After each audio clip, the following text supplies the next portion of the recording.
Hasil mediasi terkait perbuatan melawan hukum soal dugaan ijazah palsu Presiden ke-7 Republik Indonesia Joko Widodo di Pengadilan Negeri Solo pada Rabu siang berakhir deadlock atau tanpa kesepakatan. Kuasa hukum Jokowi mengatakan pihak penggugat masih mengajukan yang sama agar Jokowi selaku tergugat satu menunjukkan ijazah aslinya di publik. Hal ini ditolak oleh pihak tergugat satu. Dalam mediasi kedua ini, Jokowi tidak hadir meski telah diundang oleh mediator untuk hadir secara langsung sebagai prinsipal. Secara tegas, kami tetap menyatakan untuk menolak atas tuntutan tersebut. Maka sudah selayaknya apabila di dalam mediasi kali ini dan sudah saya konsultasikan dengan klien saya, Bapak Insinyur Haji Joko Widodo, meminta kepada mediator agar mediasi dinyatakan tidak terjadi adanya suatu kesepakatan untuk damai atau dengan kata lain deadlock.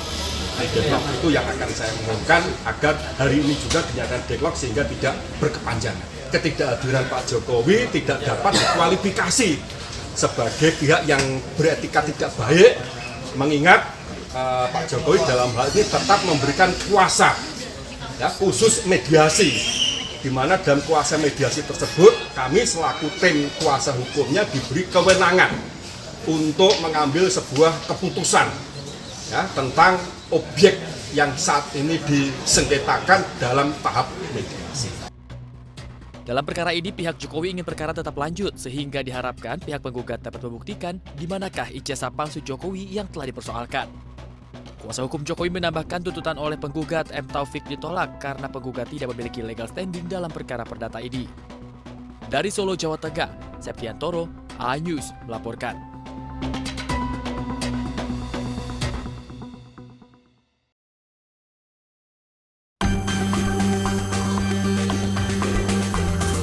Anggota Komisi 10 DPR RI fraksi Gerindra Ahmad Dhani memenuhi pemeriksaan di Mahkamah Konstitusi MKD DPR RI. Usai menjalani pemeriksaan, Ahmad Dhani mengucapkan permintaan maaf setelah terbukti melanggar kode etik. Pemeriksaan itu terkait dua laporan yang diajukan Komnas Perempuan dan musisi PY mengenai pernyataan saat rapat naturalisasi bersama Kemenpora dan dugaan penghinaan marga. Ahmad Dhani dijatuhkan sanksi ringan berupa teguran lisan dan diminta untuk memohon maaf kepada pelapor 7 hari setelah putusan. Menanggapi kasus ini, Ahmad Dhani juga memberikan pembelaan bahwa dirinya berbeda pandangan dengan Komnas Perempuan akan pernyataannya yang dinilai kontroversial. Sementara untuk dugaan penghinaan marga, Dhani menyatakan itu adalah kesalahan slip of tongue dan murni bukan kesengajaan. Ya, saya sebagai anggota DPR RI dari fraksi Gerindra ingin mengucapkan permintaan maaf kepada semua pihak, khususnya yang melaporkan soal hal-hal yang sudah dilaporkan. Saya sebagai anggota DPR meminta maaf, salah mengucapkan sehingga ada salah satu marga darah biru yang marah, tidak terima.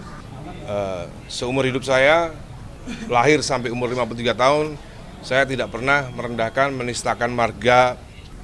Menghukum teradu dengan teguran lisan, disertai kewajiban teradu meminta maaf kepada pengadu paling lama 7 hari sejak keputusan ini. Dari Jakarta, tim liputan A-News melaporkan.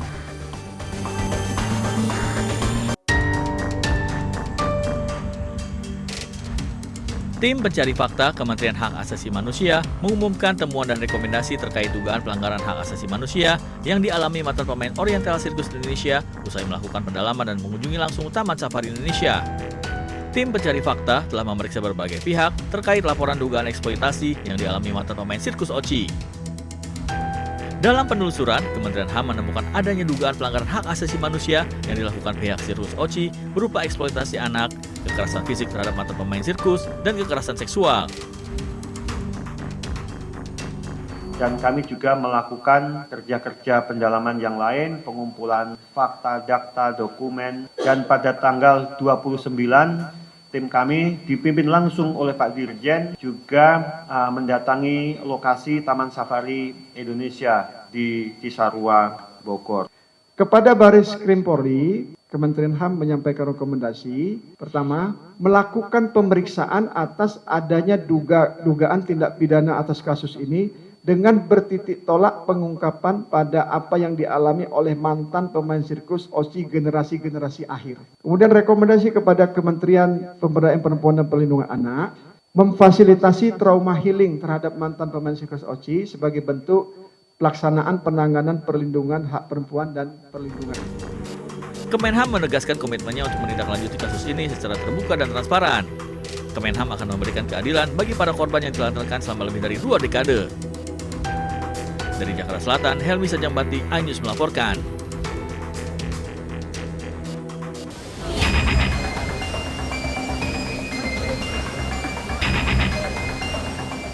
Petugas mengevakuasi jasad Syafi Ali, 9 tahun yang ditemukan di bawah jembatan Manayu, Kecamatan Bulu, Temanggung. Jasad bocah ini terbawa arus sungai Bulu hingga sejauh 3 km dari titik hilang. Kejadian bermula saat korban dan keempat rekannya asik berenang di sungai. Tiba-tiba datang air bah hingga menghanyutkan kelima korban. 4 korban bisa menyelamatkan diri dan sempat berusaha menolong tangan korban. Namun naas, akibat arus banjir yang deras membuat korban hanyut. Pada waktu itu dari sungai belum banjir, tapi tiba-tiba dari atas ada banjir dan keempat temannya ini sempat meraih tangan survivor dan tetapi tidak kena, masuk ke bawah air sungai. Kakak korban histeris saat mengetahui kematian korban. Jasad sempat diperiksa tim medis Puskesmas Bulu dan tim Inafis Polres Temanggung sebelum diserahkan ke keluarga untuk dimakamkan. Dari Temanggung, Jawa Tengah, Didik Dono Hartono, iNews melaporkan.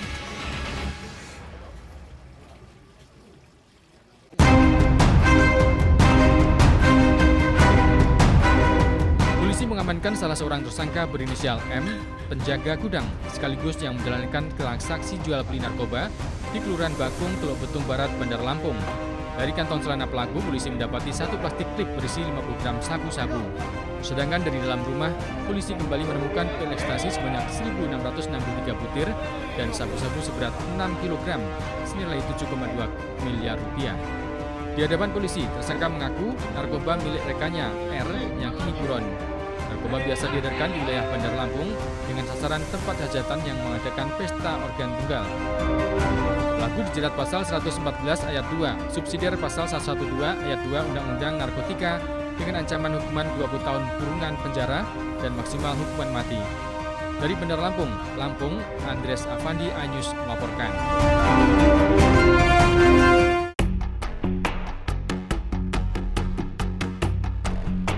Polisi menggelandang Sri Rahayu 30 tahun karena melakukan aksi penipuan hingga 3 korban mengalami kerugian hingga ratusan juta rupiah di Pandeglang.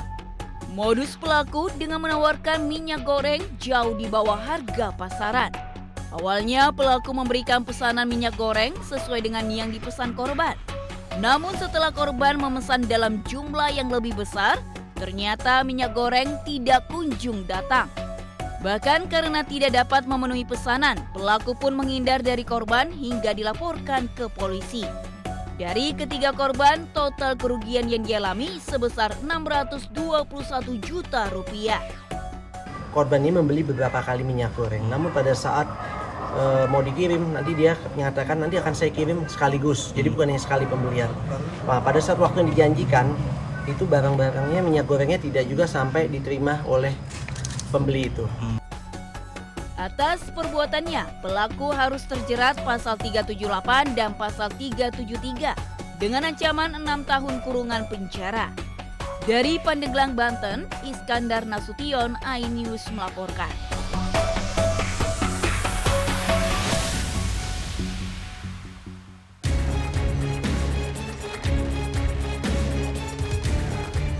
Kamera CCTV merekam saat 2 pelaku begal menghampiri dan merampas sepeda motor seorang marbot masjid yang hendak membuka pagar masjid di Jalan Dwi Kora 2, Kecamatan Ilir Barat 1, Palembang, Sumatera Selatan.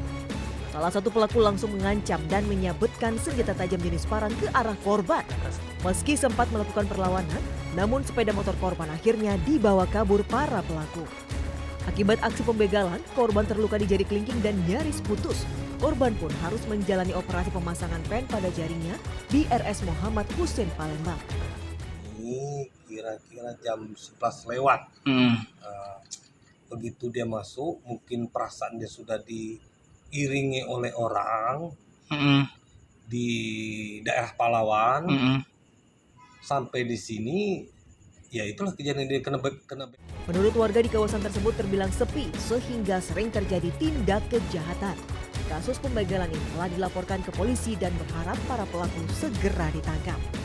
Dari Palembang, Sumatera Selatan, Guntur Ainus melaporkan.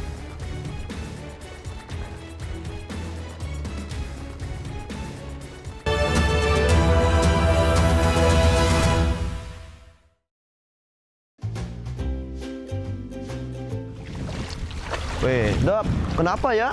Kalau habis nanam mangrove, badan rasanya jadi seger semua. Apa aja maksudnya? Ya kan, kita nanam mangrove, kita jaga lingkungan, aktivitas tubuh, bikin badan jadi sehat. Kirain apa sih ini, Jak?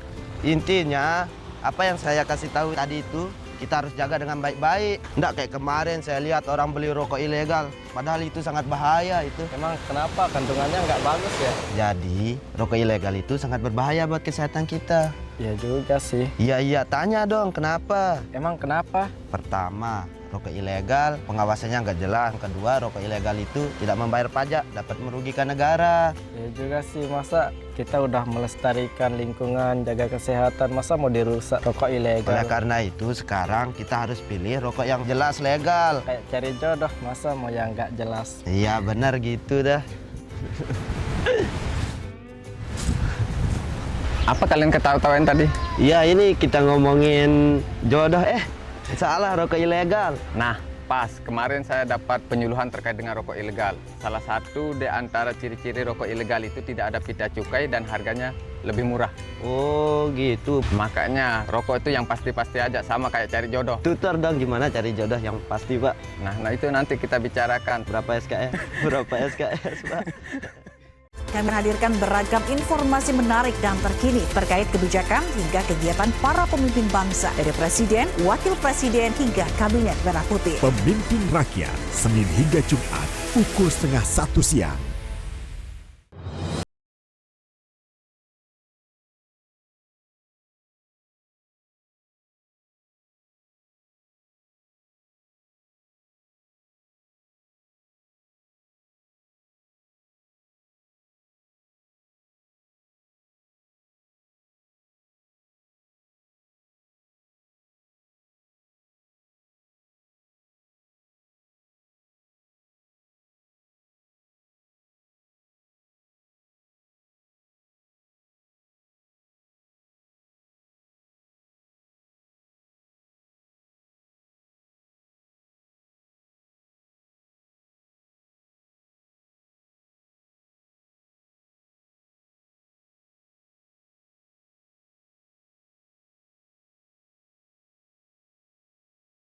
News Malam setiap hari hanya di iNews.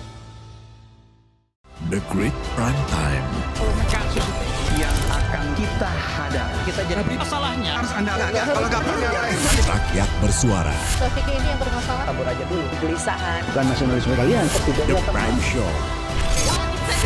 Ada pergantian lambat. Aku belum bukti. Ngomong juga. Interupsi. Prioritas respon mereka semua yang 30 menit bersama Kabinet Merah Putih. Only on iNews. Suara tak layak dibungkam. Intelektualitas perlu diuji. Integritas butuh konsistensi demi demokrasi yang hakiki. Suarakan kejujuran demi keadilan menuju kebenaran. Saya Aiman Wicaksono, saatnya rakyat bersuara. Saya Diandra Mukti, Anda menyaksikan The Prime Show. Investigasi eksklusif. Apa yang melatar belakangi? Meragukan nasionalisme kalian. kabur aja dulu. Menyebar kemanapun. Itu luar biasa. Mengupas isu-isu terhangat. Kerja di luar negeri, bawa narkoba dari serang anggota TNI. Penyelidikan. Sebuah tanya akan dijawab dengan tuntas dan berkelas. Makin viral. Pelanggaran syariat Islam. Ini adalah awal korupsi. The Prime Show setiap Rabu pukul 8 malam di iNews. The Great Prime Time. Kembali, apakah lurus Benarkah lapak perkara yang akan kita hadapi? Jadinya kita jadi. Saya mengatakan Tapi masalahnya saya nggak kalau nggak percaya. Karena kalau Tapi kamu yang buka ya. saya Aiman Wicaksono, inilah Rakyat bersuara Selasa pukul 7 malam. strategi ini yang bermasalah? Kabur aja dulu. Kegelisahan. Jadi pendatang Arab. Bukan nasionalisme kalian. Res Narkoba Polda Riau, anggota TNI. PHK. Presidennya teman. Taidian Ramuki. The Anda Prime Show Rabu pukul 8 malam. Dari presiden di sana itu belum terbukti. Saya membaca tidak ngomong juga. Saya Anisha Dasud. Dan saya Aryo Ardi. Interupsi Kamis pukul 8 malam. Yang menjadi prioritas. Respon mereka para Apa aja? Semuanya. sudah nggak boleh. Nggak boleh. Itu supaya tidak pandang bulu. 30 menit bersama Kabinet Merah Putih setiap Jumat. Only on iNews. Weh, Dok, kenapa ya? Kalau habis nanam mangrove, badan rasanya jadi seger semua. Apa aja maksudnya? Ya kan, kita nanam mangrove, kita jaga lingkungan, aktivitas tubuh, bikin badan jadi sehat. Kirain apa sih ini Jak? Intinya, apa yang saya kasih tahu tadi itu, kita harus jaga dengan baik-baik. Nggak kayak kemarin saya lihat orang beli rokok ilegal, padahal itu sangat bahaya itu. Emang kenapa kandungannya nggak bagus ya? Jadi, rokok ilegal itu sangat berbahaya buat kesehatan kita. Ya juga sih. Iya, tanya dong, kenapa? Emang kenapa? Pertama, rokok ilegal pengawasannya nggak jelas. Kedua, rokok ilegal itu tidak membayar pajak, dapat merugikan negara. Ya juga sih, masa kita udah melestarikan lingkungan, jaga kesehatan, masa mau dirusak rokok ilegal? Oleh karena itu, sekarang kita harus pilih rokok yang jelas legal. Kayak cari jodoh, masa mau yang nggak jelas? Iya, benar gitu dah. Apa kalian ketawa-tawain tadi? Iya, ini kita ngomongin jodoh.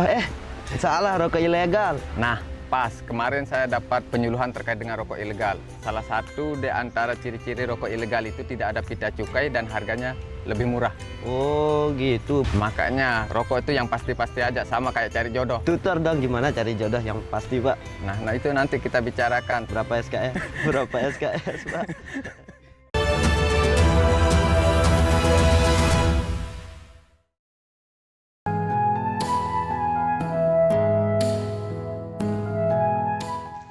Daliman dan Mardiah, pasangan suami istri penjual bakso keliling asal desa Pugung Raharjo, sekampung Udik, Lampung Timur, saat ini tengah merasakan bahagia yang tidak terkira.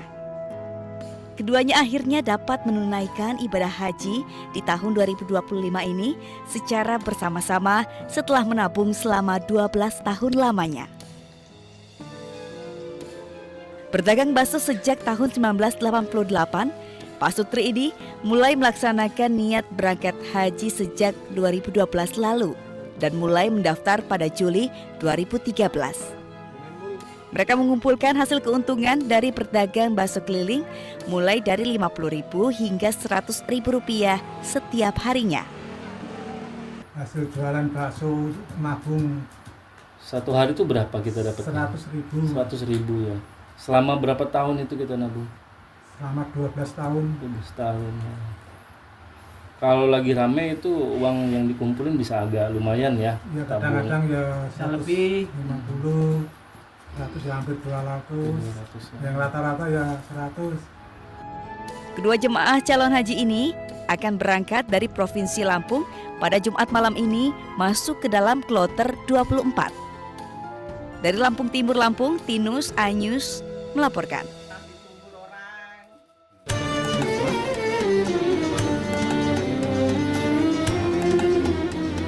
Sekitar 30 warga negara Indonesia yang terindikasi nekat menunaikan ibadah haji menggunakan visa ziarah terdeteksi petugas pelindung jemaah di terminal kedatangan Bandara King Abdul Aziz Jeddah, Arab Saudi.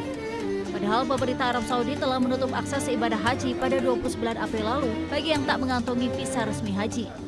Mereka mengaku berasal dari Madura dan dengan sadar akan berhaji menggunakan visa ziarah, bahkan membayar hingga 150 juta rupiah. Visa ziarah memang masih bisa digunakan untuk masuk ke Arab Saudi, namun tidak untuk ke Mekah. Pihak keamanan Saudi terus melakukan razia ketat bagi mereka yang ketahuan tidak memiliki visa haji akan diberikan sanksi tegas. Mereka masuk ke Saudi menggunakan visa ziarah. Tujuan mereka adalah untuk berhaji. Dan mereka juga bilang yang satu orang itu dia membayar 150 juta untuk biaya untuk haji. Mereka sadar sepenuhnya kalau visa ziarah dilarang untuk berhaji. Dan terakhir mereka tidak bersedia menyampaikan informasi-informasi lainnya mengenai salah satunya mengenai pihak-pihak yang memberangkatkan mereka. Nah, jadi di sini memang masih ada warga kita yang terus mencoba masuk menggunakan visa ziarah untuk melaksanakan ibadah haji. Masyarakat diminta untuk tidak tergiur dengan janji manis oknum yang mengaku bisa membantu berhaji dengan visa yang tidak resmi. Dari Madinah, Arab Saudi, Kiki Irfan melaporkan.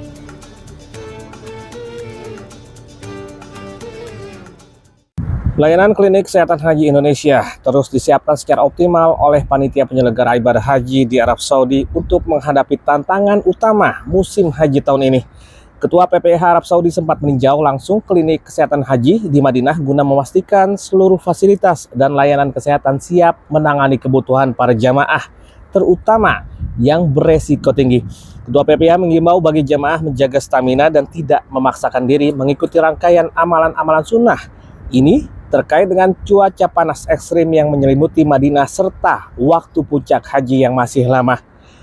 Sementara itu, pemirsa, sedikit catatan bagi jemaah calon haji yang tengah memanfaatkan waktu beribadah di Masjid Nabawi untuk mengetahui larangan-larangan seperti tidak berkumpul dengan waktu yang lama, membuat konten video, merokok di area masjid, serta membentangkan banner atau atribut apapun. Selain itu, jamaah juga diimbau untuk membawa identitas diri yang melekat di badan, minimal kartu nama hotel. Ini dikarenakan banyak jemaah yang tersesat usai melakukan ibadah selama berada di Masjid Nabawi dan lupa jalan menuju hotel. Tugas sektor khusus ditempatkan di 5 pos di sejumlah titik di area Nabawi. Bagi jemaah yang tersesat untuk tidak segan menghubungi petugas agar bisa dilayani dengan baik. Kemarin, tim Konsulat Jenderal RI Jeddah menemukan 30 calon jemaah haji legal tiba dan mendarat di Bandara Internasional King Abdul Aziz Jeddah. Saat diajak bicara tim pelindung jemaah, setiap orang dari mereka membayar 150 juta untuk pergi ke Arab Saudi dengan visa ziarah. Diimbau bagi masyarakat untuk tidak percaya dengan janji manis oknum mengenai keberangkatan haji dengan visa tidak resmi. Hal ini terkait dengan peraturan Arab Saudi yang tahun ini super ketat untuk urusan haji.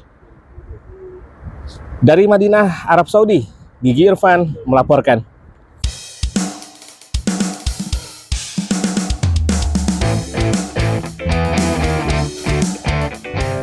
Misi Timnas Indonesia memenangkan laga kontra Tiongkok dan Jepang agar bisa lolos kualifikasi Piala Dunia 2026 Grup C Zona Asia 5 dan 10 Juni nanti sepertinya bakal mendapat rintangan berat.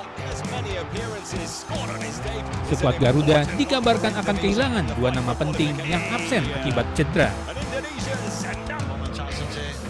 Kevin Dix dan Dean James dilaporkan belum bisa pulih hingga akhir musim, sehingga kemungkinan tak akan memperkuat pasukan Merah Putih di Jakarta dan Osaka. Dix cedera otot hamstring di laga Copenhagen melawan Brøndby April lalu dan harus menjalani pemulihan hingga akhir musim 2025. Sedangkan Dean James cedera hamstring saat membela Go Ahead Eagles menghadapi FC Utrecht di pekan 28 Liga Belanda. Belum ada kabar kapan pemulihan James berakhir, meski ia sempat terlihat ikut perayaan kemenangan Go Ahead Eagles saat menjuarai KNVB Cup. Cedera 2 pemain ini tak hanya membuat pusing pelatih Patrick Kluivert, tapi juga Ketua Umum PSSI Erick Thohir yang menyatakan bila timnas sepak bola Indonesia kehilangan pemain, maka harus ada pemain pelapis yang berkualitas. PSSI pun kini tengah mengusahakan pemain pengganti yang tengah digodok untuk memperkuat lini belakang skuad Garuda.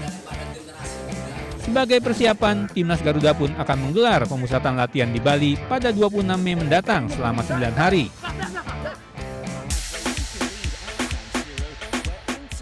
Laga leg kedua semifinal Liga Champions Eropa antara Inter Milan kontra Barcelona di Giuseppe Meazza telah menasibkan Nerazzurri ke partai puncak. Tuan Henrik Mkhitaryan terhadap Hakan Çalhanoğlu di menit 46 setelah Pau Cubarsí melanggar Martinez di kotak terlarang. Trump menyebut Houthi telah bertekuk lutut dan setuju tidak akan menyerang kapal-kapal di Laut Merah. Yaman telah menghadapi kampanye militer Amerika yang intensif, termasuk 1.300. Tak hanya di Yaman, tanpa belas kasihan Israel menyerang sebuah sekolah di Gaza.